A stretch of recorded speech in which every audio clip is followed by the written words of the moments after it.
సింగరేణిని private పరం చేసే కుట్ర జరుగుతోందని అన్నారు మాజీ మంత్రి బీఆర్ఎస్ నేత హరీష్ రావు. ప్రభుత్వం ట్రాన్స్కో, జెన్కోకు డబ్బులు ఇవ్వకపోవడంతో ఆ సంస్థలు సింగరేణికి డబ్బులు ఇవ్వడం లేదన్నారు. సింగరేణి డబ్బులను సీఎం రేవంత్ ఫుట్బాల్ సోకుల కోసం వాడుకున్నారని తప్పుపట్టారు. మెస్సీతో ఫుట్బాల్ ఆడేందుకు సింగరేణి కార్మికుల పొట్ట కొట్టాలా అని ప్రశ్నించారు. బీఆర్ఎస్ ప్రభుత్వం అధికారంలోకి వచ్చాక దీనిపై ఎంక్వైరీ చేస్తామన్నారు హరీష్ రావు. ప్రభుత్వం నుంచి చెల్లించాల్సిన డబ్బులు ఒక్క రూపాయి అటు ట్రాన్స్కోకు ఇటు జెన్కోకి ఇస్తలేదు. ట్రాన్స్కో జెన్కో అటు సింగరేణికి ఇస్తలేదు. లాస్ట్కి ఇవాళ సింగరేణి కార్మికులకు జీతాలు కూడా పడని పరిస్థితి వచ్చింది. నవరత్నాల్లో ఒకటైనటువంటి ఇవాళ క్యాష్ రిచ్ కంపెనీ అయినటువంటి సింగరేణిని ఇవాళ ప్రైవేట్ పరం చేసే కుట్ర ఇవాళ రేవంత్ రెడ్డి కాంగ్రెస్ ప్రభుత్వం చేస్తా ఉంది. ఇవాళ రేవంత్ రెడ్డి గారు సింగరేణి పైసలు తీసుకుపోయి ఫుట్బాల్ ఆడుతున్నాడు. నీ అయ్య సొత్తాన్ని తీసుకుపోయినావా?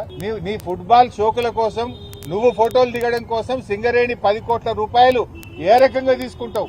ఓడీలు తెచ్చుకొని సింగరేణి సంస్థ ఆగమైతుంటే నీ ఫుట్బాల్ షోకుల కోసం 10 కోట్ల రూపాయల సింగరేణి డబ్బును నువ్వు ఏ రకంగా వాడతావు? సింగరేణి కార్మికుల కడుపు కొట్టాలన్నా నువ్వు రాష్ట్ర ప్రభుత్వంలోనే 5 కోట్ల తీసుకుపోయి స్టేడియం కట్టుకుంటావు. ఇదేనా ప్రజాప్రభుత్వం? ఏ రకంగా దుర్వినియోగం చేస్తావని చెప్పి నేను రేవంత్ రెడ్డిని అడుగుతా ఉన్నా. రేపు బీఆర్ఎస్ వచ్చినాక ఈ ఫుట్బాల్ మ్యాచ్ల మీద, ఈ ఫుట్బాల్ మీద పెట్టిన 110 కోట్ల మీద రేపు ఎంక్వైరీ వేస్తాం. దీని మీద విచారణ జరిపి ఒక్కడొక్కని బొక్కల నూపుతామని చెప్పి నేను చెప్తా ఉన్నా. ప్రభుత్వం